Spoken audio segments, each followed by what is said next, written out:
Hello and welcome to episode 352 of Retro Encounter, RPGFan's weekly podcast of many topics. I'm Mike Sollosi, and this is my favorite store on the Citadel. We're bringing back Mass Effect, an episode all about Mass Effect 2 as part of our N7 November month of Mass Effect. But who are my crewmates on this journey through the stars? They are Jono Logan. Hello. And Wes Iliff. Hey, everybody. Jono, Wes, myself, we have been playing the Mass Effect trilogy throughout 2022, spacing out these episode recordings apart so that we don't go crazy and try to play all three games in 1 month. So as guilty such, as charged. Yeah, I know. Jono maybe jumped the line a little bit, and I think you played Mass Effect 3 over a month ago, but the way we're recording this a couple months in advance, so if we aren't quite aware of what we're going to be playing for the future of the podcast, or aren't quite aware of how episode 350 went, I mean that's on us. But all of us did play Mass Effect 2, and we're excited to talk about it. Jono, you played it for the first time, and Wes, you and I played Mass Effect 2 some years ago. So I want to go through with you first, Jono. What was your overall impression of the game? My overall impression of the game was that it was an absolutely fantastic sequel. I think that it took everything that Mass Effect 1 did. And Mass Effect 1 was a very good game, but there were a few weaknesses about it. Some of the combat didn't really gel for me. Some of the locations were a little bit generic, especially the planetary locations with the driving around with the Mako. Oh, and entering in enemy bases that were like copy-pasted warehouses and stuff. There was a lot of recycled content. Yeah, the barn. Yeah.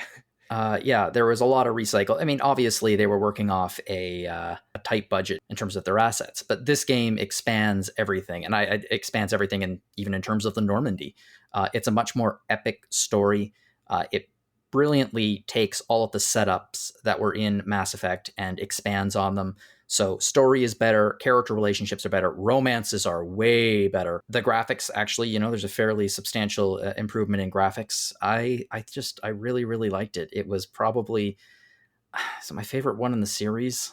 I mean, that's not really super hard when you consider the ending of 3, but it was very, very good. I think it probably is my favorite in the series. I mean, you can make the comparisons to Empire Strikes Back. It's like because it doesn't have the burden of beginning or the burden of finishing. The Dark Middle chapter is often one of the best entry in a trilogy.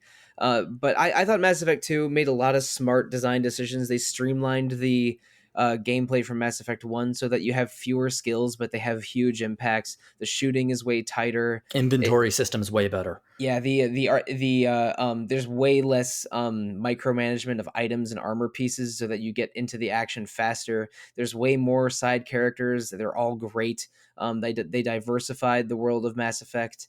You get to visit way more places that are like hubs and not just the Citadel. The Citadel is designed in a smaller way, but also there's just less walking down empty corridors.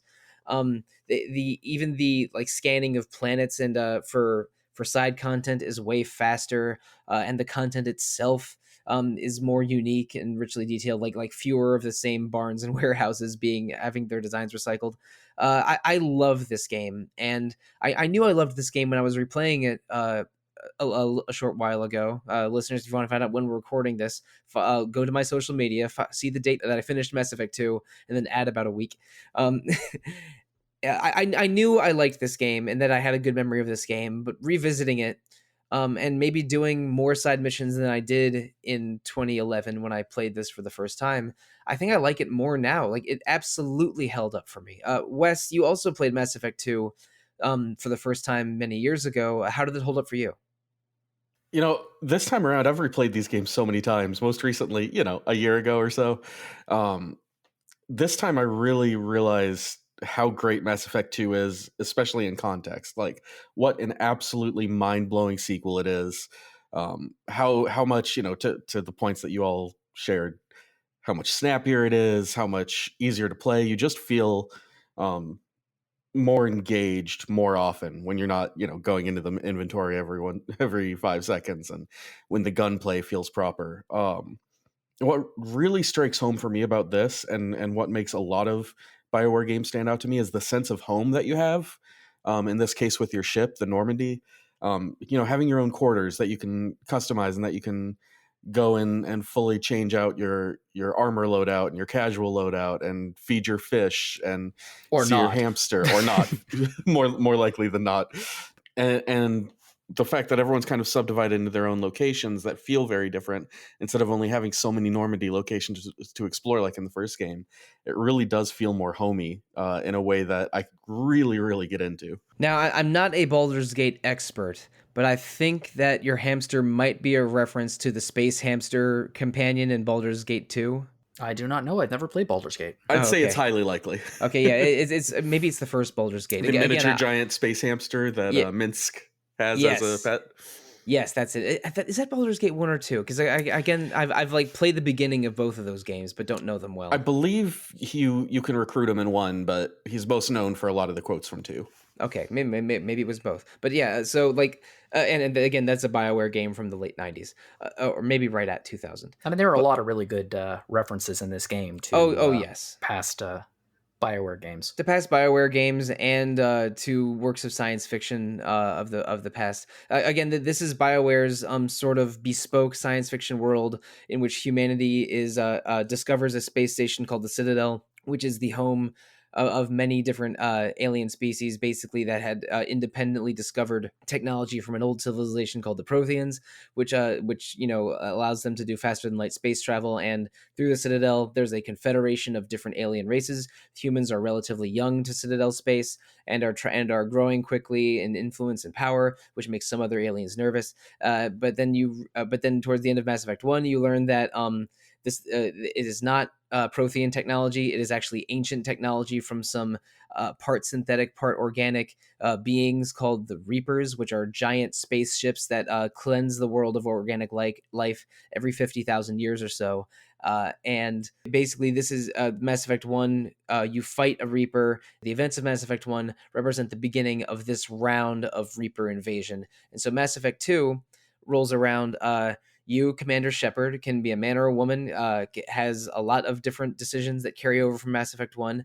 You were a special human agent of the Citadel called a Spectre. But at the beginning of Mass Effect 2, you die. A mysterious ship that you know later is from a race of beings called the Collectors, destroys the Normandy.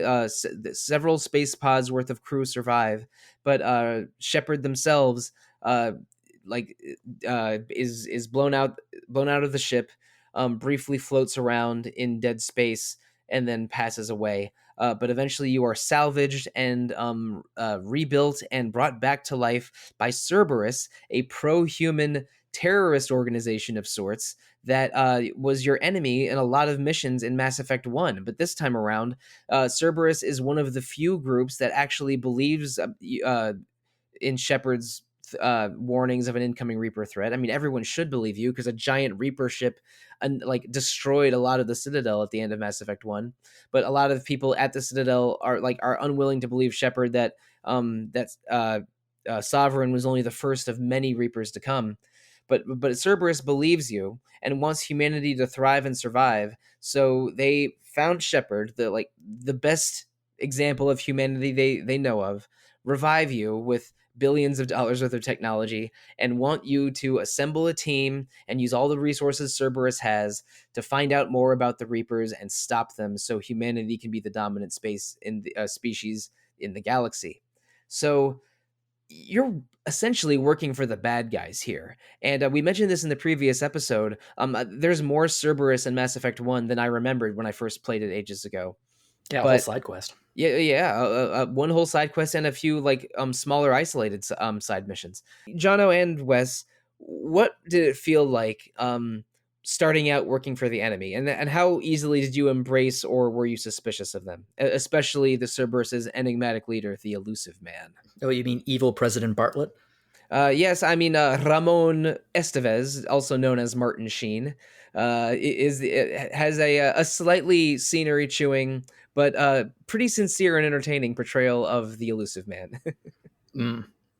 I really liked it. I think that the game did something very, very smart, which is, although they obviously set up Cerberus as the villains in Mass Effect, they populated the ship with very sympathetic characters, a mixture of old favorites that you already trust, and also just allowed you to build some relationships on the ship with people who just seem like really good people. Like they don't seem like bigots. They don't seem like the kind of people you would expect Cerberus to be employing, which is obviously the plan. Like obviously the elusive man staffed the ship with probably the most sympathetic people he possibly could find for Shepard's for the benefit of Shepard, to convince Shepard that they were the quote unquote good guys. So yeah, I liked the fact that in the face of bureaucracy and the usual crap coming out of the Citadel, you finally had a group that was doing something.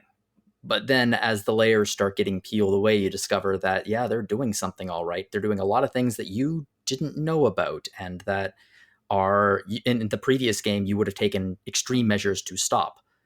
So I think that was very effective.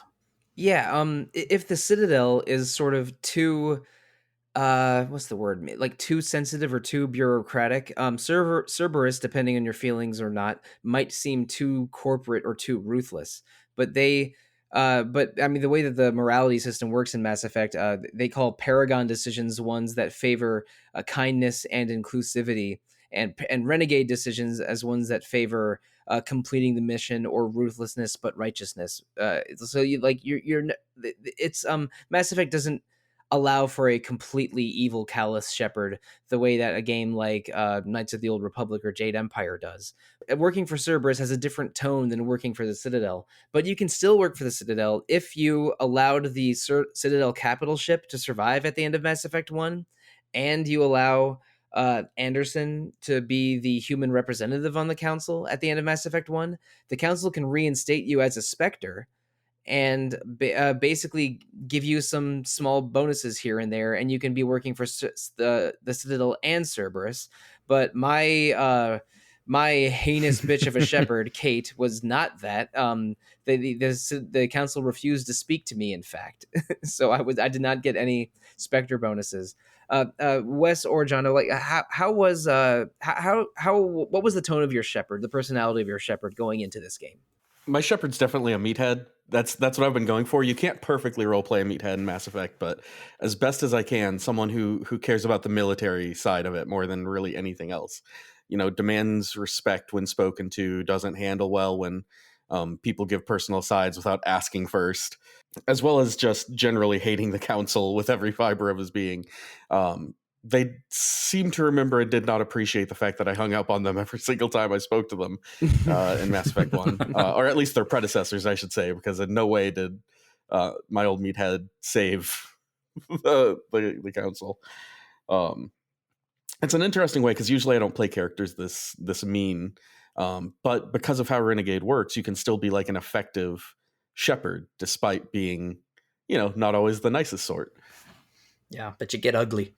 And sometimes there are Paragon choices that you can still make as a Renegade, or vice versa. It's not like that picking a Renegade choice always means you're foregoing a Paragon choice.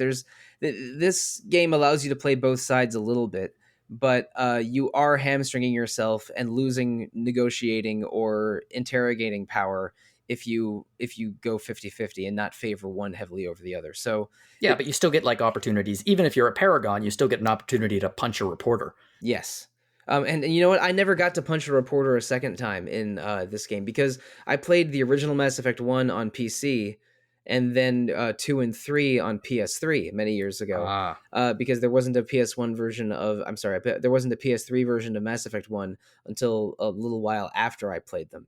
But now that I'm playing it in the Legendary Edition version, I'm getting all of the connected storylines that I didn't see in the first time. Like there is a the ones that aren't dead. Yeah, well, there's a crime lord that you can sort of save in Mass Effect 1, or at least help her take over her organization, and she's Thane's recruitment missions target in Mass Effect 2. I had no idea they were the same character either in Mass Effect when I played them 10 years ago, because I like Mass Effect 2 did not remember me saving that crime lord character from Mass Effect 1. And again, stuff like the Conrad Werner story and the Al Jelani reporter story, they like neither of them carried over when I played Mass Effect 2. many years ago, but I got to see the connections better now, and it enhanced it enhanced the product for me. I love seeing everything carry over so meticulously between games. Yeah, the meticulous nature of the carrying over the story, characters, your decisions. It's really, really well implemented in Mass Effect 2. And when I finished Mass Effect 2, it even highlights the decisions that are the most important that carry over to Mass Effect 3. I think there's only 10 decision points. Some of them going back to 1, some of them being strictly 2 to 3. But there's a lot of small details that so there's like maybe 10 that matter and will truly shape the plot of Mass Effect 3, but there's a lot of smaller ones like Comrade Werner that and punching the reporter that are remembered and are just little bits of texture and interest that I think enhances the overall experience. Playing the Mass Effect trilogy really feels like following the Marvel Cinematic Universe from Iron Man 1 to Avengers Endgame, the way that it keeps building on itself. And maybe that's a tired analogy, but it's the best one I came up with. Speaking of punching the reporter and all those things kind of tying together over there, this game introduces those trigger decisions for Paragon and Renegade. Yeah, I think they're called interrupts, but yeah, essentially at any given time during a scene, there might be something pop up for your right trigger or left trigger corresponding to Renegade or Paragon respectively, if I recall correctly. Maybe my favorite one of these, you can use them. This is how you punch the reporter in this time. Instead of, selecting a dialogue tree, it's a little bit more immediate the way that you choose to do so. But maybe my favorite is when you're going to recruit Archangel and you have to deal with someone who's repairing a gunship, lest that gunship come at you at full power when you go to actually help out Archangel instead of defeating them. And you have two options when you do that. The Renegade option is you take a cattle prod essentially sitting next to the person repairing it, and you just go and take it to that person until they fall down smoking, which you might miss the Paragon option if you just pick to do that right away because you figure this is how I'm going to fix it, which is as you're walking away, you press the trigger and your character just reaches up, pulls a plug on the gunship, and keeps walking, which might be my favorite Paragon choice in the entire game. My favorite Paragon choice in the entire game also involves Archangel, but we'll talk about that a little later. But let's talk about Archangel a little bit. We mentioned that Cerberus is a pro-human organization, and that it's a ship piloted, or I should say crewed, by the best and most motivated all-human crew that the Elusive Man can find, including your two starting companion characters, Miranda, who's sort of a Cerberus special agent, and Jacob, who's more of a Cerberus like field commander soldier type. And they're kind of the Ashley and Caden of this game, where Miranda is a little bit more ruthless, like do whatever it takes attitude, and Jacob is more like of an honorable soldier, but still believes in the Reaper threat and believes in the good that Cerberus can do. Yeah, but I like Jacob a hell of a lot more than I like Caden. Yes. I think Jacob is one of the more boring characters on your team in Mass Effect 2, but he is still way better than Caden. We're not going to disrespect Jacob the way we disrespected Caden. Yeah. Honestly, best part about Mass Effect 2 is the fact that even if he's still alive, Caden is in it very little. Yeah, even if you let Caden live, he doesn't spoil the punch too much in Mass Effect 2. But let's talk about these characters, because from the very beginning, the Elusive Man makes it clear that you need to recruit the best for your mission, and you get dossiers on a bunch of potential recruits. And even though you are a pro-human organization, a lot of your special recruits are aliens. Like you're not anti-alien. You're just trying to do what's best for humans. So the crew that you recruit, you start out with Jacob and Miranda automatically, and there's 10 other dossiers, sort of a secret 13th, but we can talk about that in a minute. You don't need to recruit all 10 to beat the game, but they strongly encourage to recruit as many of these special operatives as you can, and a couple of them are required for the story. But they are so diverse. They are all kinds of different alien races, plus a couple of humans. I think your full cast of, not including Shepard, the full cast of 12 is 4 humans and 8 aliens. I love this cast so much, and they make recruiting the cast and assembling your team, and then sort of earning their loyalty by special character specific missions that unlock later, a core part of of the game structure. But basically, at the beginning, you do a couple early missions, then you get the first set of 5 dossiers, then a couple more story missions, then you get the second set of dossiers, and after you've completed a certain number of missions by a certain time, they unlock the missions that lead to the Mass Effect 2 end game. So they give you a lot of freedom with how many missions you want to do and what order to do them in, with only a couple really required to go through to the end. But this team of characters, recruiting them, like talking to them on your ship, spending time with them, earning their loyalty with specialized loyalty missions, and then deciding their fates in the end game of Mass Effect 2 is a crucial part of this. So I was monologuing a little too long. I apologize, but Jono and Wes, tell us about a favorite character and how they're recruited. Okay, I mean, my favorite character in the game is still Tali. I love Tali. She was one of my favorite characters in the first game, and she is probably my favorite character in this game as well. Tali has grown up a lot since she was on her pilgrimage. She is now a respected. She's now a respected member of her. Oh crapes! What is it called? Why am I blanking on it? Her name is Tali Zora Vas Raya. So her home ship is the Raya on the flotilla. Raya at first. Yes. Yeah, but they call the Quarians were ousted from their home world by their former servants, a race of robots called the Geth, and so they live on just a fleet of spaceships, and they refer to it as the flotilla or the fleet. Yeah, the flotilla. So now she's a respected member of the flotilla. She's leading her own assignments. You first run into her in the, I think it's the third mission of the game, where she is leading her own team of Quarians to rescue a Quarian who was on this colony that was attacked. And she is a little bit suspicious that you're with Cerberus, as pretty much everyone is. But as the game continues, you go on a mission to a planet. The sun is dying, or it's premature. It's getting old fast, essentially. And Tali is there with a bunch of Quarian Marines, and you need to rescue her, and hopefully one of the Quarian Marines, who's a pretty cool character actually, who comes into play a little bit later in the game for her loyalty mission. Yeah, Cal Rieger, voiced by Adam Baldwin. Yeah, Adam Baldwin. Oof. Yeah, we don't need to talk about him, but we don't need to talk about Adam. Appreciate it. Yeah, but Cal Rieger's cool though. Yeah, the character's pretty cool, and you do this mission, you rescue her, you get the data, and she joins your crew. And once again, she goes down to engineering, and puts her technical skills to use. And she is always my favorite person to visit on the ship. Just love her. She is. I'm playing as a Paragon Jane Shepard, who is also a very monogamous lesbian, and obviously Tali is straight. Well, mostly straight. And so she's not a romance option. So in my role playing thing, Shepard has a crush on Tali, but obviously nothing's ever going to happen there.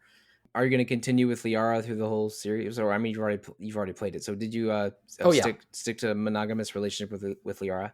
Yep, absolutely. Okay. I mean, my Shepard is a horrible flirt. She flirts with everyone, all the ladies, but she is very monogamous. And which there's a scene in the third game, which we won't get into, involving a shower that is just like the most awkward thing when you're coming at it from that point of view. Anyway, I love Tali. Tali's amazing. My Shepard is a Facebook's relationship status. It's complicated. Who romance Liara in part 1, Thane in part 2, and I'm not sure what I'm going to do with part 3, but it's going to be messy. Yeah, probably. I mean, it probably will get messy at the end of this game too, when you do the Shadow Broker DLC. Oh, it did. Yeah, I've already finished that. But Wes, what's one character recruitment arc that you particularly enjoy in Mass Effect 2? So I was and still am all Team Tali. I'm right there with you, Jono. But what really struck me this time was even though she's not given a whole lot of dialogue on the ship, Kasumi Goto really struck me well this time around. She's a DLC character that was added a little bit later, who's kind of a techno hacker spy kind of a character. And recruiting her is very simple. The first time you go to the Citadel, an advertisement starts talking directly to you, and if you go and interact with it, you'll find out that she's controlling it.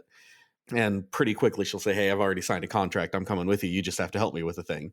But that thing that you have to help with is one of my, if not my favorite loyalty mission in the whole game. Yep, mine too.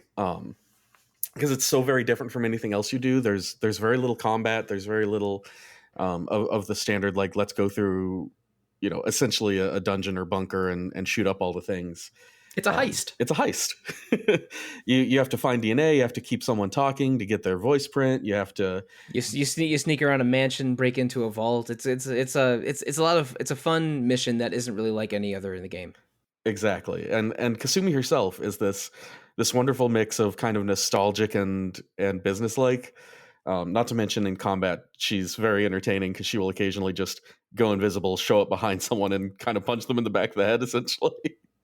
And just absolutely wipes out pretty much anything with it. But she's kind of this feisty, spunky kind of character, but who actually has some pathos going on underneath it all, and that never really goes away. Interesting. I didn't know she was a DLC character, because again, I've only played the Legendary editions. Well, let's talk about DLC a little bit. I did play most of the DLC when I played this on the PS3, because most of the DLC was baked into that version. But Zaid and Kasumi were both originally DLC characters, and all of the stuff with the Firewalker Hammerhead ship, as well as the Overlord mission, the Lair of the Shadow Broker mission, the Arrival mission, and about half of the optional buyable weapons and armor in this game, including the Kestrel stuff, at least one of each gun type, and the Blood Dragon armor. Like, all of that was DLC. This game had somewhere in the neighborhood of 10 to a dozen DLC purchase options, but the really big ones that I think are key are Overlord, Shadow Broker, and Zaid, Kasumi, and Arrival. Those are the 5 that you really want to get to. But especially since Zaid and Kasumi are fully realized characters with very easy, fast recruitment missions, but loyalty missions that are as rich as anyone else's. But I want to circle back a little bit. We mentioned that every character has a recruitment mission and then a loyalty mission, and if a character is loyal, then they gain an extra power for use in combat. And that can also factor into how the end game treats them. But Tally's loyalty mission is, I think, another one of the best in the whole game, because she's basically accused of... I guess you get to point and scream objection. Close to it. She's accused of treason by the fleet, which is an incredibly stark accusation, because of she was just fulfilling some requests that her father emailed her. Basically, it ends up with you having to defend her in court. You have to explore a contaminated ship that's part of the Quarian flotilla, and at the end of it, you can choose. You realize that Tali's father was doing illegal Geth experiments, which are forbidden by Quarian society, and Tali was unknowingly sending him data for that. You can choose to reveal the evidence that her father was treasonous, which acquits Tali, but disrespects her father hugely. And her father's passed away by this point. Or was a hugely influential figure in their society. Yeah, he was an admiral, which is which is their ruling council, essentially. Or you can have Tali be guilty, but then so she's excommunicated from the fleet, but she joins permanently your fleet. So she even changes her name from Vas Raya to Vas Normandy. Or if you're persuasive enough, you can convince the council to not convict Tali with very high Paragon or Renegade scores. And if Cal Rieger survived Tali's recruitment mission, he'll speak words in her favor. And if you safely rescued the traumatized Quarian from the Freedom's Progress mission at the beginning of the game, he'll speak at the council during Tali's courtroom moment. And if enough of those align, she can be acquitted, but she still says "F you" to the council and joins the Normandy permanently afterwards. It's really good seeing the different systems interact and getting a lot of good dialogue and character moments out of Tali, who's not one of my favorites, but I still love her dearly because I love this entire cast dearly. That was a long monologue for me, which I apologize for, Jono. But how about that Quarian trial? Major big fan of it. It's a great mission. The actual mission part is cool. It's kind of creepy. It almost has a much more of a zombie type vibe than a lot of the other Geth missions, because the Geth kind of have like a zombie type feel to them. But this one specifically, it's like this was a ship that was inhabited, that the Quarians lived on, and you're going through it and finding these bodies and things like that the entire time and piecing together what happened. It's a great mission. And then, of course, there is the courtroom thing. And not just that, you also learn a tremendous amount about their society, because you start talking to the different factions of the ruling council, and like seeing the different mentalities that are going into their policies involving the Geth, for example. And this plays into the next game, where this is a mission that really pays off in the following game, when the Quarians basically go to war with the Geth, and you need to figure out how to get them to stop fighting the Geth and fight the Reapers instead. So yeah, this is a very important mission lore-wise moving forward, but also you just get to know Tali a lot better. It's a lot of character development here for her, and not just because she loses her father, although that is a significant part of it. Yeah, she discovers her father's actions for what he was doing on that ship with the Geth tech that she sent over, but also like she discovers his death and the circumstances of it. So it's a very emotional tempest for poor Tali, dealing with her father's death and the fact that he was doing illegal activity all at the same time. It's one of the better loyalty missions. I mean, just give a shortened sentence or two to all of the playable characters here. We mentioned Zaid and Kasumi. Zaid is a tough mercenary that you eventually learn was the founder of one of the factions of mercenaries that you fight all the time. Because there's three mercenary factions that are among the more common organic enemies, because like every enemy in the game is either organic or synthetic, and there's abilities that deal more or less damage to organics versus synthetics.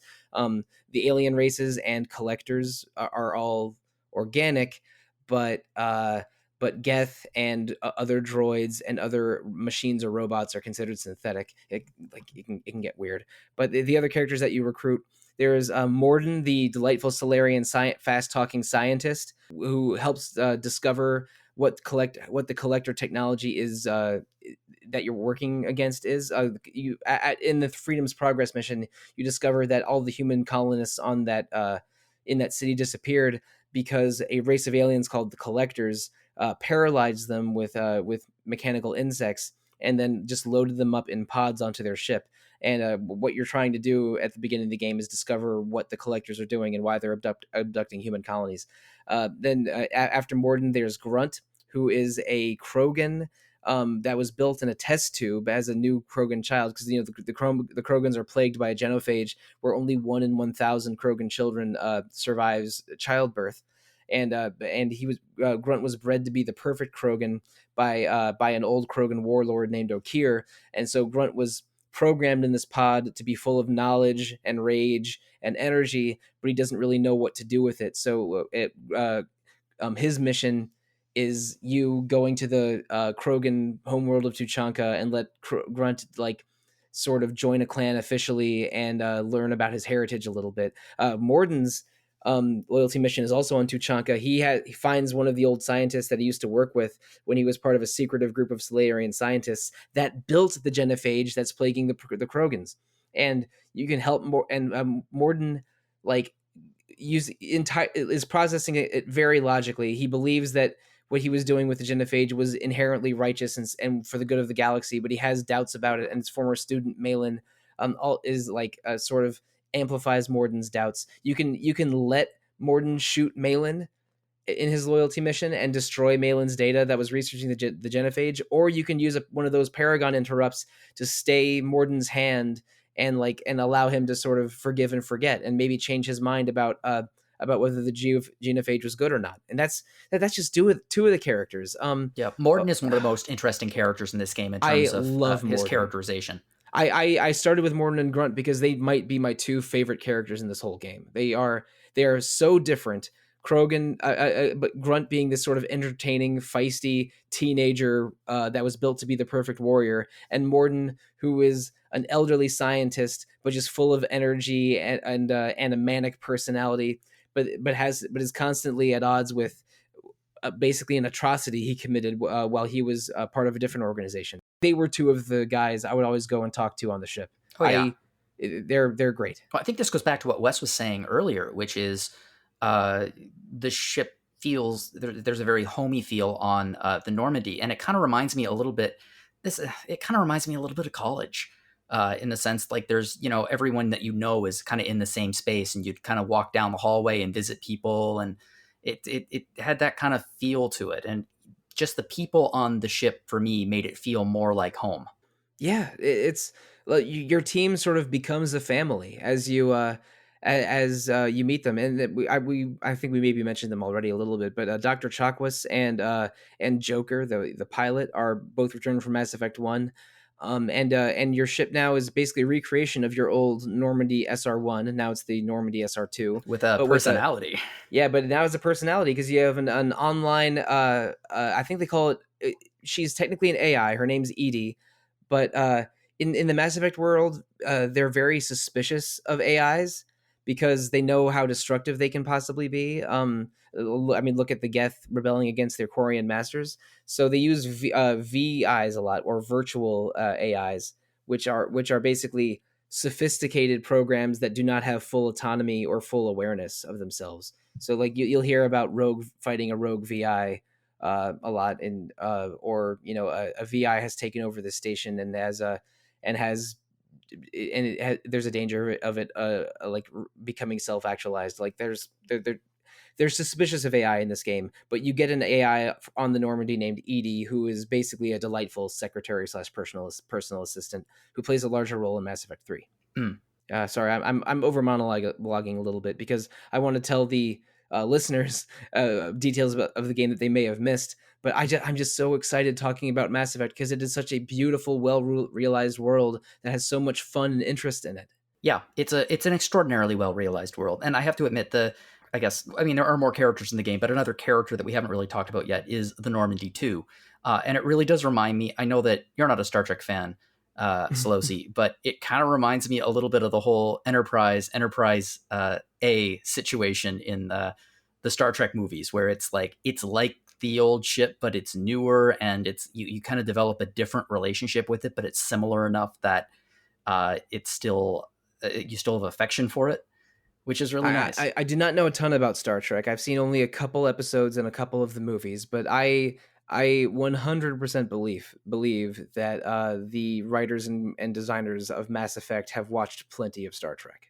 Oh yeah, it's like I said in the last episode. This is very much it's a space opera that takes place in a much more Star Trek universe than a Star Wars universe. But I want to get back to that team a little bit because again, I love these characters so much. Wes, who's someone we haven't brought up yet that we absolutely need to? Have we talked Thane yet? I briefly mentioned that my Shepard hooked up with him, but other than that, no. Yeah, it's worth talking about Thane a little bit more because Thane is fascinating, absolutely fascinating, as this kind of assassin with a nearly religious code about how and when and why they kill, as well as an illness that puts them kind of coming to terms with everything that they've done and everything that they will do near the end of their life. Thane also has perfect sense memory, which is just a consequence of how Drell brains work. So he is always immediately recalling like everything he felt during a certain memory that he's describing. And he's an amateur poet who sometimes speaks in free verse poetry. So Thane is sort of dark and mysterious and kind of looks like the amphibian man from Shape of Water a little bit. And he's very aware of his mortality because he only has about a year or so left to live. His loyalty mission is about him reconnecting with his son, who is trying to become an assassin in his own right.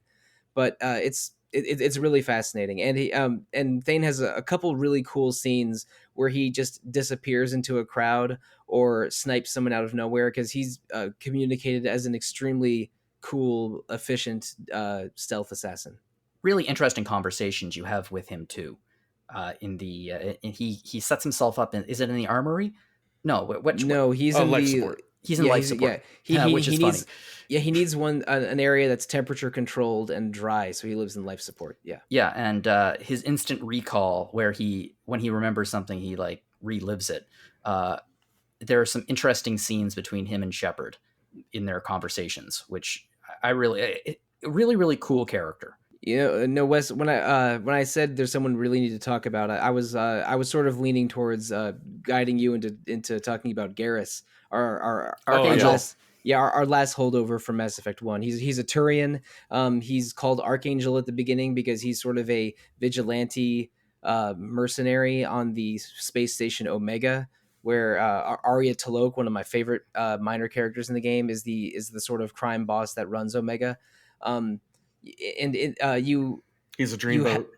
Yeah, Garrus is wonderful. You help him like solve a problem of dealing with some mercenaries that wiped out his old mercenary band on Omega, and then his loyalty mission later is about him tracking down the guy that betrayed his group of mercenaries. And in his loyalty mission, there are Paragon interrupts stand in the way of Garrus's sniper target to like so that Garrus doesn't kill his former comrade in cold blood. And if you decide to go the renegade route, you can just not do that interrupt, and Garrus will get the shot off no problem, and put that memory of his team dying behind him.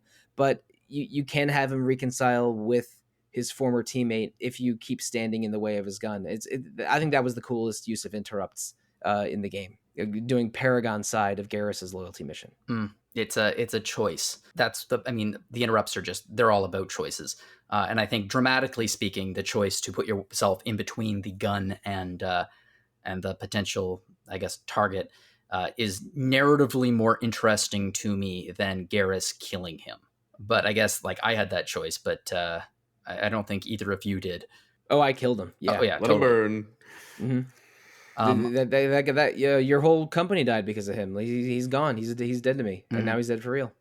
Garrus for me gets the most improved award from Mass Effect. I didn't much care for Garrus in Mass Effect 1. There was just not a lot of character there. He just kind of seemed like a massive stick in the mud and just very uncompromising and not all that interesting. And then in this game, they start developing him more, and he kind of becomes funny. And as you get to know him better, and he becomes one of my favorite characters in the game. I think everyone loves Garrus.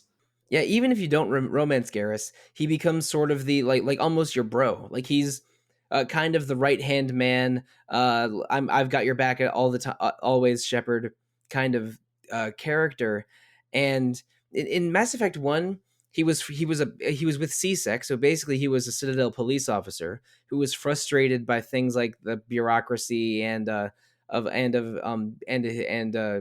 having to always report to a superior. So he, I think, embraces the freedom of working with Cerberus a little easily, and his life of being a vigilante on Omega in between Mass Effect 1 and 2 hardened him a little bit and sort of made him a little bit more roguish and fun. I think roguish is the perfect word for it, because he becomes like the most swashbuckling of your friends, like weirdly enough. Like he's having his own adventures, he's doing his own things, he's a lot more independent than he was in the first game. Now that he realized he has to be separate from Shepard, he realizes that the only way I'm going to be able to get things done is to do them myself. Yeah, I like that. I like that Garrus has learned a lot from Shepard in the first game, and Garrus has taken that forward and kind of created his own crew and his own squad, and that just kind of falls apart, which gives it a really tragic element. Yeah, but you get to close the book on that at least a little bit in his loyalty mission, but Garrus is always there for you, and whether you're a male or a female Shepard, I think Garrus is just sort of your brother. He's your buddy through the entire trilogy, and Garrus and Tali are the only characters that are on the main core of the team in all three Mass Effect games, because whoever survives between Kaidan and Ashley does have a brief cameo in Mass Effect 2. But does not join your party. And Liara is in Mass Effect 1 and 3, but in Mass Effect 2, she's only playable in the DLC layer of the Shadow Broker. Should we talk about that now or a little bit later? Because I'm down. I think this is the right time. Yeah, Layer of the Shadow Broker was a $5 DLC episode that was available a couple months after Mass Effect 2 came out. So a lot of people played it after beating the game and sort of entering the adventure mode, like cleanup, do whatever missions you want section of Mass Effect 2. But it is maybe the coolest mission in the whole game. Liara has become an information broker on planet. Oh shoot, what's it called? Something starting with I. Ilium? Ilos, Ilium. That's it, Yep. Ilium, which is just the Latin name for the Greek city of Troy, or the Asia Minor city of Troy. Anyway, but that's why the Iliad is called the Iliad. But yeah, on Ilium, Liara has become a information broker. She's on the tail of the Shadow Broker, who is a galaxy wide powerful information broker that has the influence of business and politics and what have you. And they even say that the Shadow Broker's level of influence is comparable to that of the Elusive Man, which is impressive. And so you can do a couple missions for Liara and meet her on Ilium, even if you don't have the Shadow Broker DLC. But the Shadow Broker DLC on the original 360, but which is included in all other versions of the game, is a really special series of missions to take down the Shadow Broker for good. You start out fighting an Asari Spectre. Asari is the same race of alien that Liara is. An Asari Spectre that you think is investigating Liara's disappearance, but in fact is the assassin that the Shadow Broker assigned to kill Liara.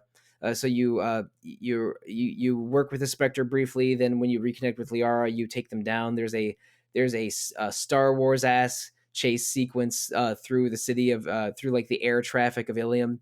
Then you finally take down her name is I think it's Tila Vasir. You take down Tila Vasir at like a resort hotel, and that gives you the coordinates for the Shadow Broker's ship. Pretty good boss fight too.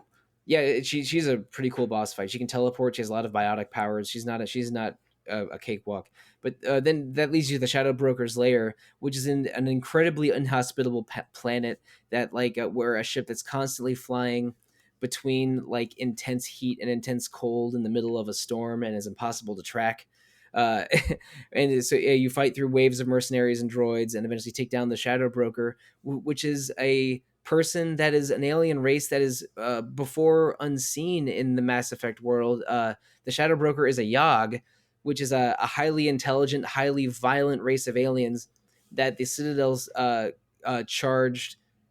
Basically, by law, no one is allowed to bring Yoggs into sophisticated space because they're too dangerous. But the previous Shadow Broker decided to pick up a curious Yogg anyway, and that Yogg was so intelligent that it ended up killing the previous Shadow Broker and taking over its operation. Sorry, which is pretty cool. When you said curious Yogg, I had a mental image of the information broker being the man in the yellow hat. Oh yes, yeah. They never say what race the previous Shadow Broker was, or their name, or possibly not even their gender. So that's a bit of a minor mystery. Like how long has there been a Shadow Broker? How many Shadow Brokers have there been if the apprentices keep killing masters like they're Sith Lords? Curious Yogg, the curious little Yoggy. He's a pretty brutal boss fight on his own.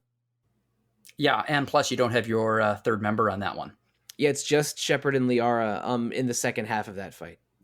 And then once you beat him, Liara becomes the new information broker.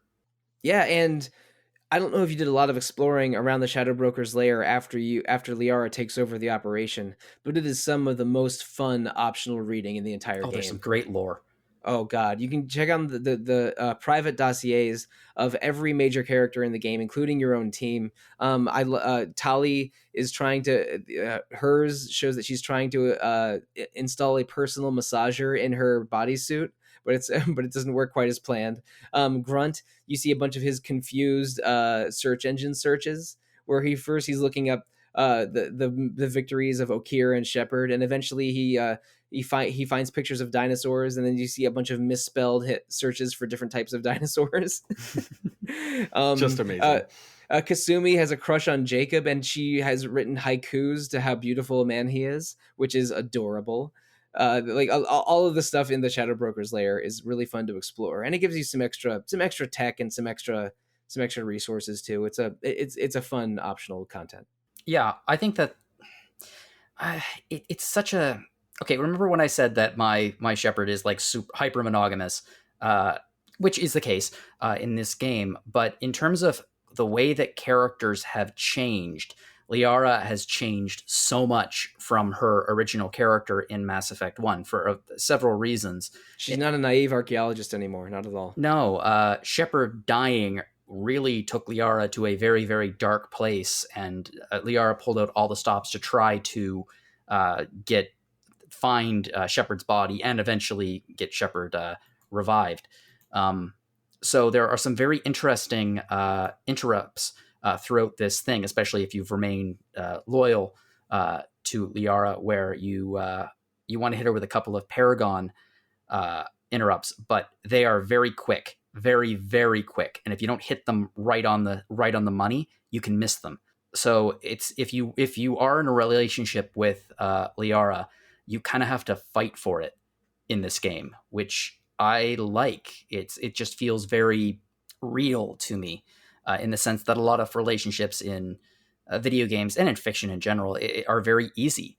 Both people don't really need to work at it. But in this particular case, Liara's armor is up so heavily that Shepard needs to really put an effort in to break that down and get back into a relationship with her. Aside from a little kiss that they had when they first see each other. But aside from that, yeah, it's good stuff. Yeah, and if you romance Liara in Mass Effect 1 and then romance someone else in Mass Effect 2, I experienced this a little bit this time and when I first played the game 10 years ago or so.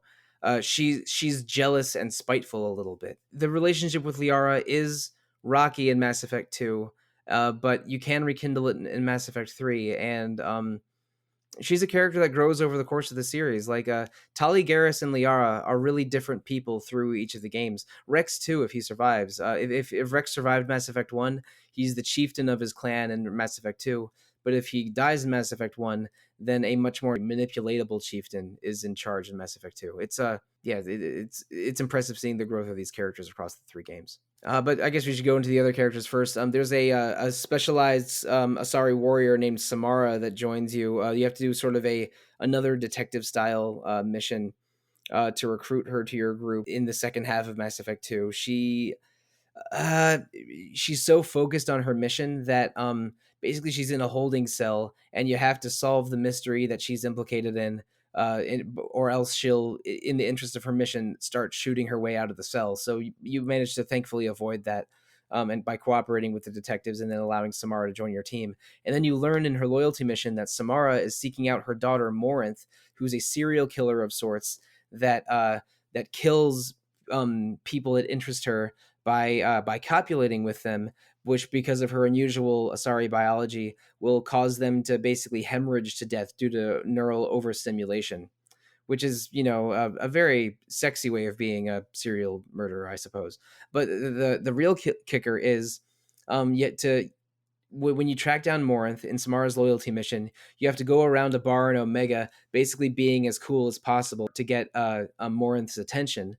And then when you confront Morinth in her apartment, Samara comes in. They're in like a standoff, and you can choose to kill Morinth and keep Samara on your team, or kill Samara, have Morinth replace her on your team, and Morinth will have a couple different skills and a way different attitude when you talk to her on the Normandy. It's that was what I was mentioning before, like the 13th secret character. Yeah. You can replace Samara with Morinth during the loyalty mission, which I did, and oh man, is Morinth trying to flirt with you if you keep her around. And if you agree to hook up with her towards the end of the game, you die.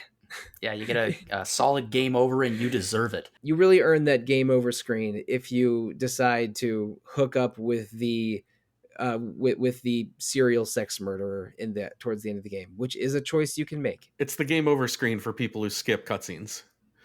Yes, for people like me that always just go for the renegade option no matter what. This has not happened to me. I did manage to resist Morinth's charms, but I did do a mistake by just always sort of leaning towards the bottom right of the screen. That I ended up replaying a mission because of it. Let's go back into the mission structure of this game. Around the middle of the game, you find out where the Collector's next likely attack is. And it's a human colony called Horizon. And on Horizon, you meet Caden or Ashley. Space Karen gets to Karen. Yeah, exactly. And they're both pretty rude to you, especially Ashley, who was already pretty rude to begin with. But you basically thwart an attempt by the collectors to abduct a bunch of humans. Well, you don't really thwart it. Most of the humans are abducted, but you do slow them down and clash against collectors for the first time. And there are these insect-like beings, and and it definitely confirms that they're the people that attacked the Normandy at the very beginning of the game. And so you know that the collectors are collaborating with the Reapers somehow, but it's unclear at this point. After the mission on Horizon, the second group of dossiers open. I think we've talked about all except for one of them. Am I forgetting somebody? Except for Legion, no. Yeah, other than Legion, and I'll get to Legion. I think we've done Oh wait, everyone no, else. Jack. Oh, Jack! Oh my God, I feel so bad. Yeah, Jack is in the first group of dossiers, so you can recruit Jack before Horizon. She is an incredibly powerful human biotic. So she basically has intense telekinetic powers, and you organize a prison break to save her. And it's like you learn a little bit about a private galactic prison system when you talk to the warden and the guards on the way to meeting Jack. But then instead of allowing Jack out, you have to break out because the warden decides you're too much of a valuable business asset to keep imprisoned there than you are like as a client to free Jack. So you thought you were cooperating with the warden. Really, the warden wanted to imprison you. You do a prison break with Jack. Jack is rude and rough, but really cool and with a really tragic backstory. How much do we love Jack? I guess that depends on how you're coming at Jack in terms of your relationship. Jack is, despite the fact that Jack reads as bisexual, like Jack even has some dialogue where she says she slept with women before. You can only romance Jack as a male shepherd.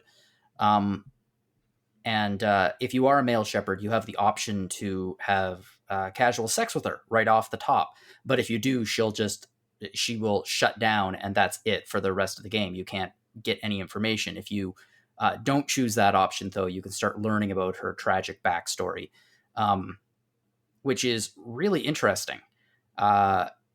Jack is like I guess Jack is kind of a sociopath in a lot of ways, but in other ways is just a very broken person.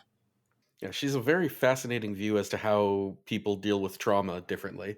Because a lot of times you get kind of one view of trauma and like people are very sad and then they get over it. And that is trauma in a lot of media. But Jack has taken it out in all kinds of ways, both productive and self-destructive. And it's a more realistic way of how a lot of people will kind of swing back and forth on the pendulum based on things that affected them way back in their childhood, which is why I think she's so dang fascinating. Mm. Yeah, and listeners, if you haven't played the game, Jack has a shaved head. Her body is covered in tattoos. She is brash and rude and violent. She was the subject of experimentation as a child and young woman, and eventually broke free of the Cerberus facility. Yet same Cerberus as you that held her. But she cooperates with you because you did rescue her, and she acknowledges that you are not the same Cerberus people that imprisoned and tortured her. Her loyalty mission is going back to the facility where she grew up, realizing that the other children there weren't the happy children with freedom that she assumed they were. They were experimented on and killed in order to preserve her. Jack's like drugs were tested on the other children to assure that Jack could survive them, like situations like that. So Jack has to reconciles a little bit with that she was not exactly alone in that facility, but has a lot of anger towards it. And I think ultimately, no matter whether you do a Paragon or a Renegade, you do blow it up, right? Or is there a Paragon option not to blow it up? I can't remember. If there is, I don't know it. Yeah, no, I absolutely nuked it from orbit after we figured out what was going on there. But yeah, I feel bad for forgetting Jack. I didn't use her a lot this playthrough because she doesn't have any moves that zap shields except for warp, and I already had Miranda and Thane for warp. I didn't use her very often either, but I love the character. She's also a shotgun character without any shields, so she dies a lot if you aren't good at setting biotic combos. And again, this is a little bit simplified from Mass Effect 1, but action has a lot of gunplay, 5 different weapon types, but also biotics, which are basically like force and telekinetic powers, tech, which is using technology to freeze, zap, burn, or make things explode with an enemy, and gunplay skills that just enhance your weapon. So, like, ultimately, a lot of the damage will come from guns, even if you use a biotics heavy or a tech heavy class, but there's a lot of fun tricks you can do with tech and biotic skills. And Jack is a bunch of powerful biotics, similar to Samara and Morinth, I guess. While characters like Morden and Tali are entirely tech, and like Morden can freeze and burn enemies or stun organic ones, while Tali's tech skills are all anti-synthetic or anti-geth, Chatika Bass Pause. yeah, like taking over their AI or draining their shields. It's like designing your team. You always just pick whoever your favorites are, of course. But like if you know you're going to be going up against a ton of Geth, you should probably bring along people that can damage enemy shields or synthetics. And if you're going up against collectors or something, you probably should avoid tech only characters like Tali. There's an element of team building and loadout building in this game. I was an infiltrator, so there was a lot of cloaking, a lot of sniping, and occasionally throwing out an incineration ray to burn through enemy armor. Yeah, I was a infiltrator too. I'm always an infiltrator. I just like using a sniper. Wes, I know you told us in the previous episode. What was the class you went with this run? I stuck with soldier, which on the one hand I regret. On the other hand, I've never done it before, so why not try something new? It's so much funner to play with powers. Yeah, I gotta say. My original run was a decade ago, was as a Vanguard, which is a shotgun shields biotic character, and it was really really fun. I loved my Vanguard run, and then when I attempted a second run through the trilogy, it was as a soldier, but I thought it was even though it was probably more effective because assault rifles are really strong in the hands of a soldier class. It was a little bit more boring because I think the fun of Mass Effect really is balancing the gunplay with powers. Absolutely. And I mean, you've got a couple of powers, but none of the active powers are really all that interesting or do anything as cool as biotics do. So, yeah, no, like doing the Vanguard pull charge was amazing every time. As an infiltrator, I love cloaking to either get extra damage or get the hell out of dodge. And being able to do incinerating or AI hacking on the side was fun too. Like it's the only classes I know well in this game are infiltrator and Vanguard, but I highly recommend both. But that goes to the final character that we haven't talked about yet. Legion is a Geth. You have to infiltrate a collector's ship at one point to when you find its location as part of the story, and then after the collector ship mission, you realize that the item that you need is a Reaper IFF, which will allow you to pass unnoticed into the collector base. And so you find a derelict shell of a Reaper and to try to pick up its IFF. But in that derelict Reaper, you meet Legion, which is a Geth sniper that is helping you instead of helping the husks that are attacking you in that Reaper derelict. And here's the mistake I made by not reading slowly enough and just clicking through dialogue too fast. Legion becomes injured in that mission after you obtain the IFF and get out of there. And you can choose to reactivate Legion and talk to him and have him join your party as its final member. Or the renegade option is to sell him to Cerberus.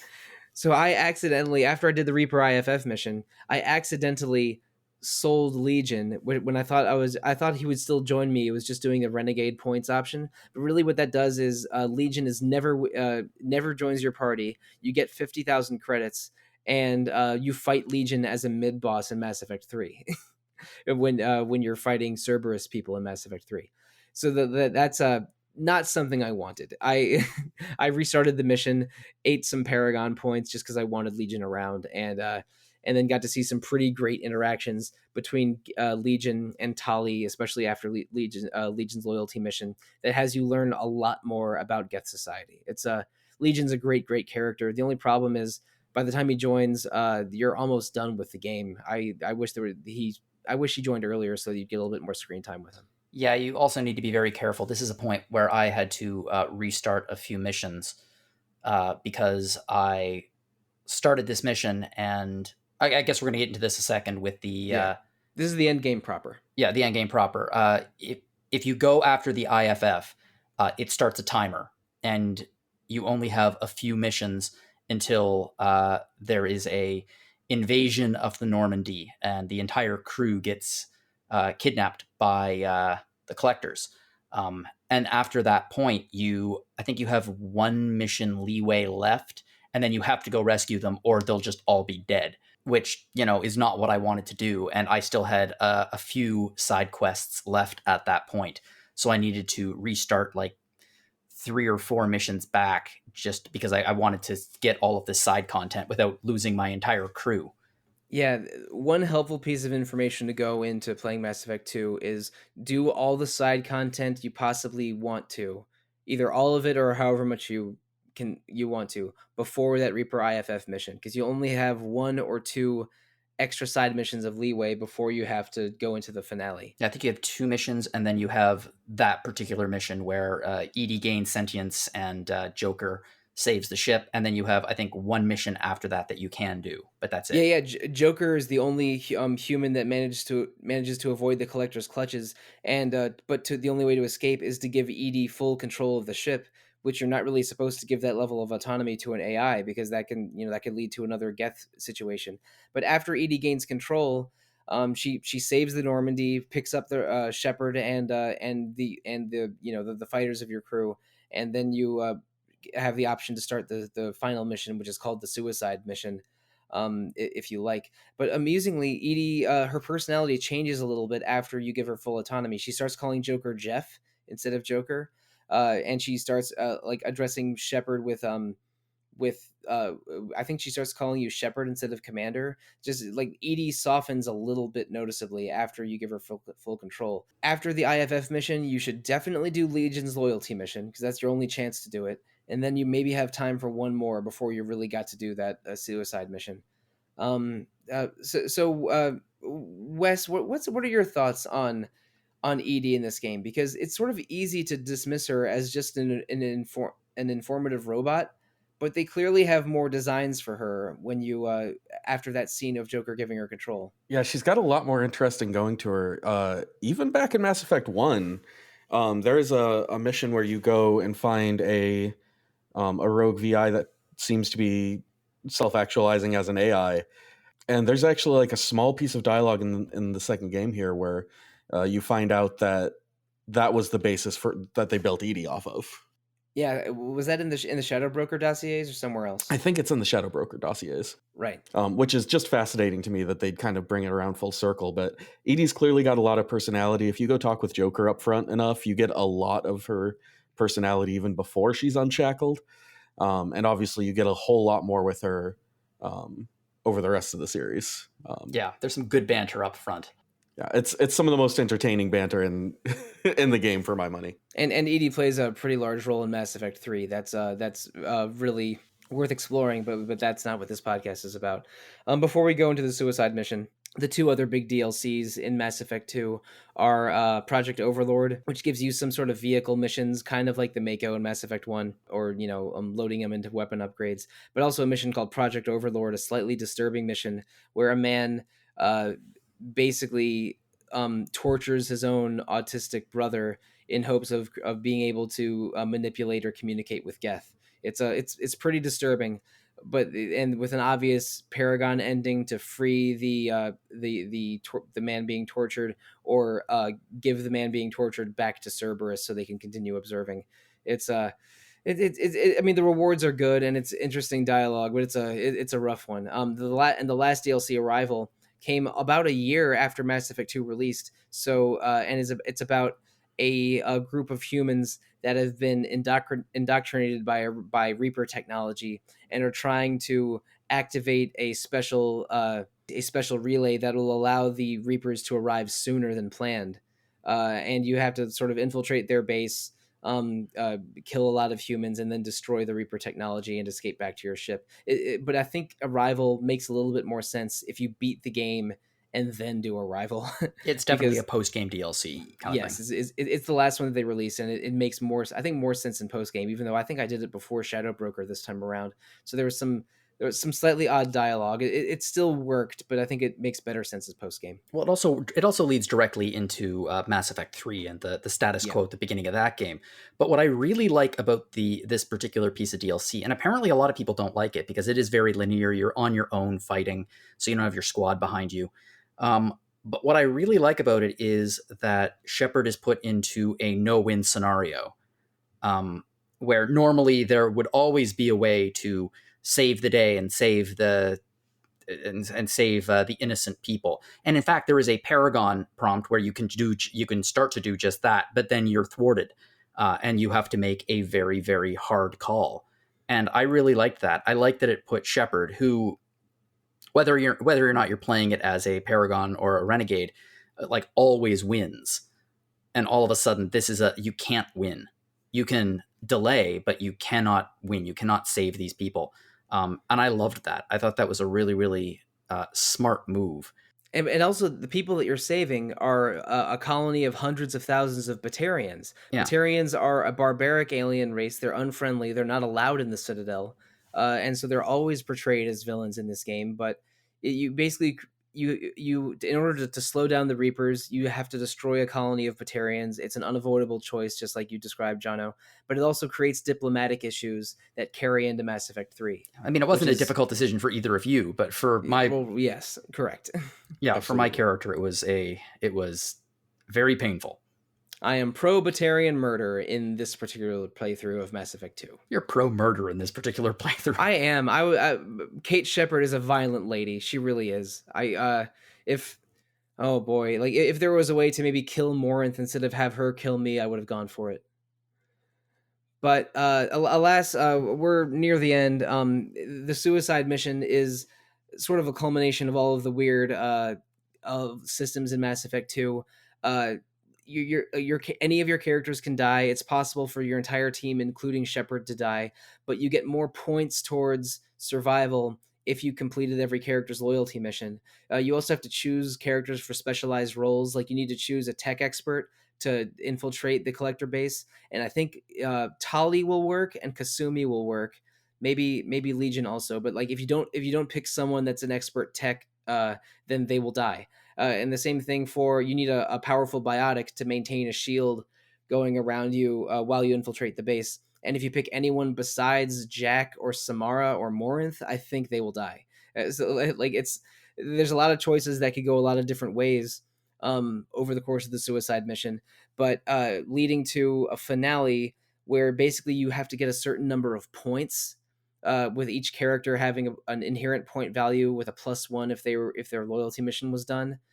It's crazy, and so it made me very, very glad that I found Miranda's adorable sister and helped her escape her meddlesome father's clutches. That character model bothered me though. They're supposed to be identical except for age, and in both this and in Mass Effect 3, they don't look anything really alike. She's awkward looking, but the email that she sends Miranda at your desk is really, really cute, and I liked that a lot. I like it when a video game has texts or emails that seem like real texts and emails. So I liked that. We didn't really talk about Miranda. Yeah, we didn't. Miranda is she's the human Cerberus operative. She was basically built in a test tube by her father to be a perfect woman, including like intelligence, attractiveness. It's a little weird listening to her talk about herself, basically saying, "Yeah, I'm perfect. Deal with it." But she's a little bit ruthless. She's a very pro Cerberus. She's a little bit more renegade than Paragon, while Jacob's the other way around. She's a romanceable option for a male Shepard, and I used her a lot in battle because she's the only character that gives a damage boost and health boost to Shepard and not just herself, and her skills are powerful as well. She can use biotics and tech a little bit. So I used Miranda a lot, and I generally like her, but I admit she's a kind of a forced femme fatale that might not be everyone's taste. Yeah, and she was the cause of some controversy in the original game with the particular framing of a shot. Oh yeah, no, everyone knows the Miranda booty shot. I mean, yeah, I'm not trying to hide it. Oh, I know. It's not so much the shot; it's the context of the shot. That's the problem, really. It's like she's opening up, but they're sexualizing her at the same time, and it was a weird choice. Thankfully, BioWare's gotten better with weird choices over the years. Yeah, they're more inclusive and less obviously male gaze. If you look at their the progress of their video games from say Mass Effect 1 through Dragon Age Inquisition. Like Dragon Age Inquisition and Mass Effect 3 have way more options for a bisexual or same-sex relationship involving Shepard. Or the Inquisitor for the case of Dragon Age Inquisition. And characters will have more agency, there are fewer characters that will just obviously go with Shepard every time, and ones that have more personality and will react different ways based on their sexuality and gender identity. It's like BioWare has, like, again, looking at their progress from 2008 to 2014 or so, they get better. But in Mass Effect 2, there is a lot of weird male gaze, and it's more heteronormative than later Mass Effect games. Which I don't want to make an excuse, but Mass Effect 2 is still good. Their romance and relationship stuff is fun, but not the best in Mass Effect 2. It gets better in the later games. I hope that doesn't make me sound too much like a shill, but I genuinely enjoy Mass Effect 2's story and characters and writing. I always do a romance of some kind when I play it, but I admit that they weren't the most enlightened this time around. But yeah, back to that suicide mission. I didn't have a transition. Sorry, I just had to go for it. If you make good decisions, and not unlike BioWare, yeah, and most if not all of your characters have their loyalty missions done, it's quite doable to have your entire crew survive. The final boss is a very creepy human Reaper hybrid, because Reapers have basically been collecting humans to extract their DNA and build new Reapers using synthetic technology with human biology. Because every time the Reapers come around, they choose a race as the most interesting or strongest or most dominant, and have that race be the basis for the next generation of Reapers, and act as their agents for the next culling. So the collectors are genetically modified former Protheans, who are definitely insect-like, but still distinctly different from what collectors are. And the reason that a lot of the Reapers resemble sort of cuttlefish or squid with plates and tentacles and sharp edges is because many of them are based on Prothean DNA, along with AI and synthetic materials. So it's weird. You are basically fighting a giant human Reaper skeleton hybrid at the end of Mass Effect 2, and it's a little unsettling. It's a weird fight. It's not as hard as some of the regular skirmishes from earlier that same mission, because you just have to just like shoot the supports that are holding it down, and then shoot it a couple more times, avoid its big laser beams. It's not a challenging fight, but it's just a little weird and creepy, because you're fighting, like, I guess basically an infant Reaper. Yeah. I mean, it's interesting. I loved the suicide mission right up until that fight. At that fight, it kind of lost me a little bit. There's nothing wrong with the design of the human Reaper hybrid. It's creepy. It is. It's just, I don't know. That fight didn't really do anything for me. I just found it kind of boring. Loved the choices afterwards that you can make, but that particular fight just didn't click with me.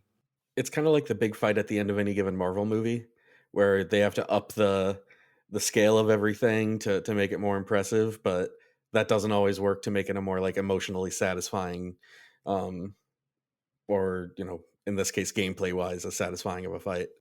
Yeah, to use another movie analogy, every single Pixar movie has to end in some big race or caper or battle. When the Pixar, as a studio, maybe not as much recently, are well known for these really emotional and nuanced and interesting uses of the animation medium that don't necessarily lend themselves well to a big caper or fight. But because it's an animated movie that has to, end in a high stakes sequence, there's always some silly caper at the end of a Pixar movie that's not as good as the rest of the movie before it. And I love Pixar, but I wish that there wasn't a big weird spaceship caper at the end of WALL-E, because the first 40 minutes of Wally are like silent movie poetry, and then the end is closer to Mass Effect than what Wally started out as. Honestly, I would have been happy if Wally was just that 40 minutes and that was it. Yeah, it's again, it's an odd choice having to fight a giant skeleton human reaper at the end of Mass Effect 2, but the ending choice to either salvage the collector base for Cerberus's use or to destroy it, with destroying being the Paragon option, is pretty cool and does carry into Mass Effect 3. That's one of the 10 or so key decisions that they will remember. Yeah. Like that. But I mean, I gotta say, I think this is one of the most satisfying games of the PSW 60 era. I really love it, but most of it is because of these characters.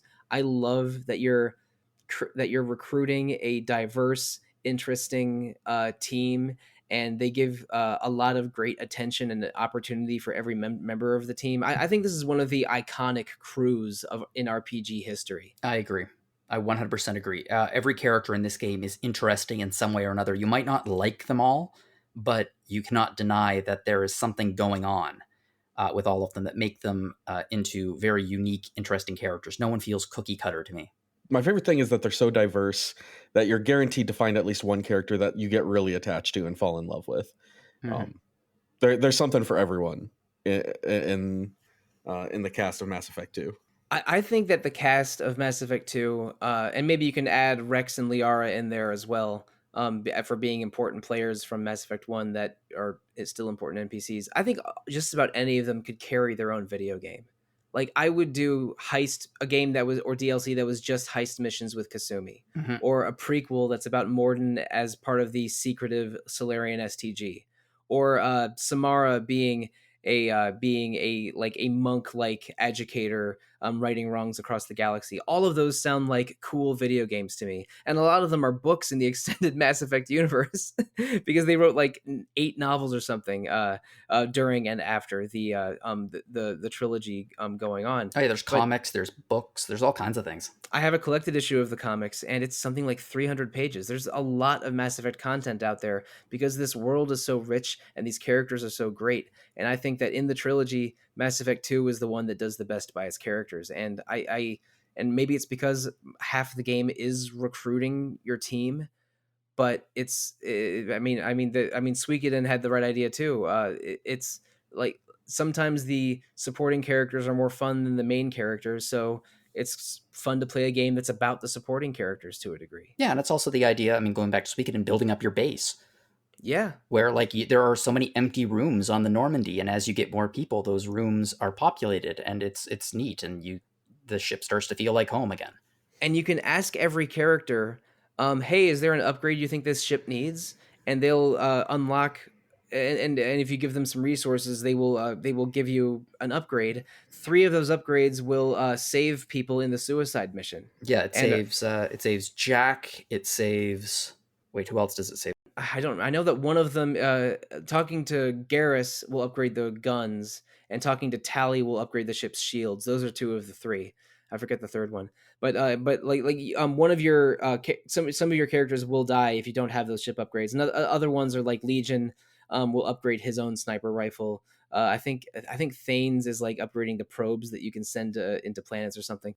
The game gives you these interesting characters and rewards you with dialogue and gameplay improvements the more that you interact with them, and it's very powerful. I think that these 14 counting Shepard, 15 if you count Liara, these 15 main characters are one of the best in RPG history, and I felt like I was going to a family reunion and seeing all of my favorite uncles and aunts and cousins when I replayed this game for the first time in 10 years. Yeah, well over half of the game is the majority of a heist movie where you're getting the crew together and learning about them and figuring out how to be a cohesive team. And that's so satisfying to play in a video game, to be able to actually interact with these people and have conversations with them. Yeah. I think another thing for me about this game that we talked a little bit about at the beginning is the fact that you are working for essentially the bad guy. You are working for the bad guys, but it makes the Illusive Man into a much more compelling villainous figure in this game than I feel like the Illusive Man plays in the next game, which is when he genuinely is like one of the main antagonists. In this game, the role, he could be a good guy, and there's just enough wiggle room there to make you wonder, like, is there hope for him? Like, is what he is doing really for the good of all people? Like, obviously, he's a humanity supremacist, which is a nightmare. And the fact that you're working for this guy is very dangerous. But he keeps making good points and keeps doing the right thing. And it's all an act, it turns out. There's a lot of commentary in that about how a lot of, I guess, supremacists and fascist regimes and people who, we're cutting through the red tape, we're doing what needs to be done. And yeah, they can be tremendously effective, and they can do things that democracies or councils can't, because, they have very singular focus. There's not a lot of other opinions in the room. But the reality is those groups are dangerous, and they can lead to horrible atrocities, such as what Jack went through, or such as what happened with Project Overlord.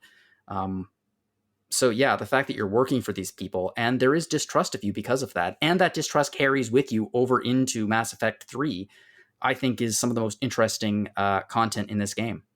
I mean, I don't mean for this podcast to become a meta commentary on fascism, but let's go there anyway. Mussolini's Italy had the trains running on time, and Hitler's regime brought Germany out of a horrible economic depression before he started becoming the historical monster that we know him to be.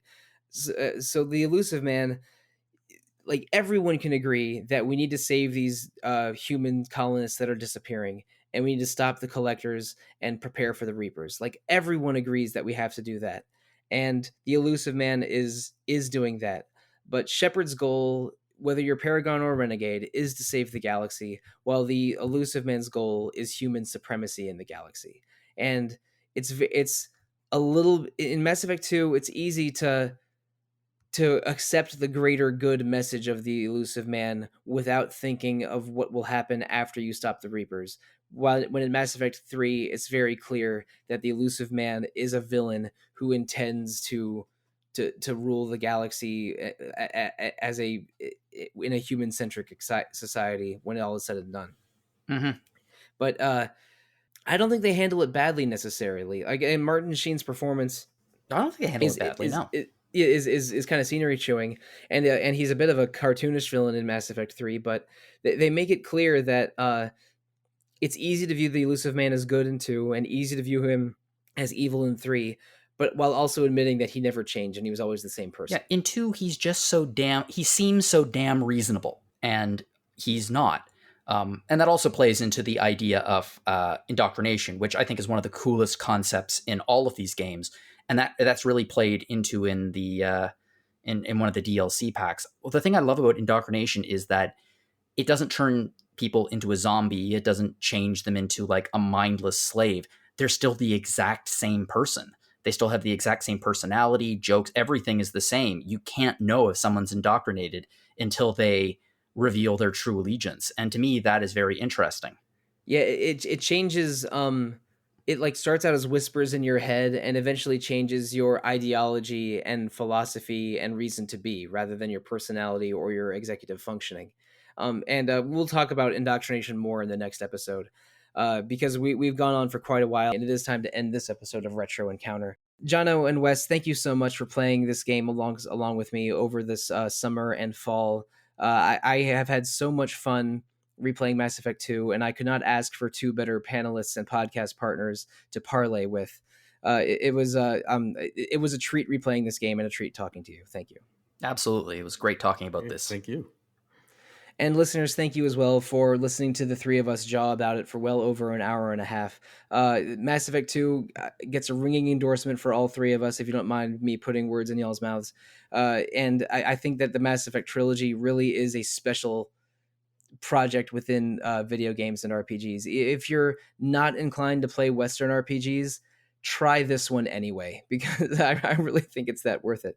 But we're not quite done with it yet. Next week in Retro Encounter, we are doing an episode all about Mass Effect 3. It will be just like this one, but 2 years more advanced. We'll talk about, Freddie Prinze Jr. and and the Geth versus the Quarians, and the Krogans versus the Solarians, and a whole bunch of interesting threads that are tied to a close in this trilogy. Fourth game? Don't know about a fourth game. Did I try to install that fourth game a few days ago, and it still tried to break my PS5? Yes, it did. That doesn't So I don't make any think sense to me, but all right. I don't understand either, but I don't think there's going to be a Mass Effect Andromeda episode of the podcast anytime soon, unfortunately. I don't think there needs to be completely honest. I really enjoyed it, but I mean, it's not these 3 games. But you know what's a better game than Mass Effect Andromeda? Xenoblade Chronicles 3. That game has set the RPG fan world on fire. A bunch of RPG fan staff played it and are excited to talk about it. So we are doing a Xenoblade 3 spoiler cast in early December. It'll be either the first or second week. We haven't nailed down the schedule yet. But also in the first 2 weeks of December, Jono, you and I are going to record the episode that we were born to record. Oh God, I'm so excited about this. We are not going to say what it is yet. I will leave that as a treat for next week. But we are going to do a fantasy casting exercise in the first half of December, and I could not be more excited. But listeners, if you want to email us about Mass Effect or Xenoblade or voice acting choices or anything else, the best way to contact us is to email retro@rpgfan.com. You can also comment on RPG Fan's boards, our Facebook page, our Twitter and Instagram, which are called RPGFan.com. There's also a Discord server, a YouTube channel, a Twitch channel, something going on every week, every day on those on all of those various platforms. Please interact with RPG Fan however you choose to. There's also an RPG Fan store now. If you go to rpgfan.com/shop, that will link to the RPG Fan store hosted by TeePublic, where you can get RPG Fan shirts, coffee mugs, phone cases, and a number of other things with more designs to come later. That is a very fun way to directly support the website and the podcast. Oh, speaking of podcasts, RPG Fan has 2 other fine podcasts. Random Encounter every 2 weeks, hosted by you, Jono. Yeah, I have no idea what we're doing on Random Encounter right now, because that's in the far future for me. Yes, we are recording this, and it is going to post about 2 months after we record. So we do not know what the most recent episode of Random Encounter was. I can't believe they shadow dropped Legend of Zelda Tears of the Kingdom early. It was amazing. It was a great episode of Random Encounter we did on that. And of course, there's a Rhythm Encounter every other 2 weeks. That is an episode about RPG music. I don't know what the future holds for Rhythm Encounter, but I hope that my wildest dreams have come true. And there's an episode that's only Tenpei Sato's Disgaea soundtracks. That I'm going to bring all 8 choices to that episode. It's going to be insufferable. I can't wait. By the time this is posted, one of the more recent episodes will actually have been their Halloween episode. Oh, that's true. Yeah, we haven't recorded it yet as recording this, but by the time this airs, the Castlevania Halloween episode will be live. I don't know exactly how it went, but Wes, you and I are going to bring the heat. Oh yeah. So Random Encounter, randomness, Rhythm Encounter, rhythmness every 2 weeks. They're both worth listening. You can review Random Encounter, Rhythm Encounter, or Retro Encounter on Apple Podcasts, Google Play, Spotify, whatever service you choose. Spotify has the highest plurality of our traffic, surprisingly, or at least it was surprising to me, who doesn't subscribe to Spotify. Maybe you should, though. But if you want to give us feedback, we love every kind of feedback that you can provide, especially if it's 5 stars out of 5. But if you want to leave us 5-star feedback to us as individuals and not as a podcast or as a website, how do you do that? Let's tell them, starting with you, Jono. You can find me at jlogan@rpgfan.com, or you can find me on Twitter at Jono_Logan. Now, Wes. Best way to find me is on Twitter at @WesIliff. I do accept 5-star reviews.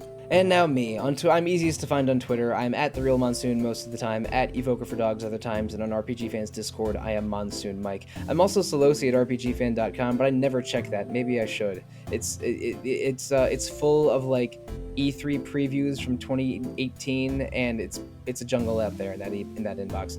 Stick to Twitter. But listeners, I don't know if you were playing this game along with us or if you've played Mass Effect 2 before, but go into that suicide mission with as much confidence as possible. Buy those upgrades. Thank you. Good night and good luck.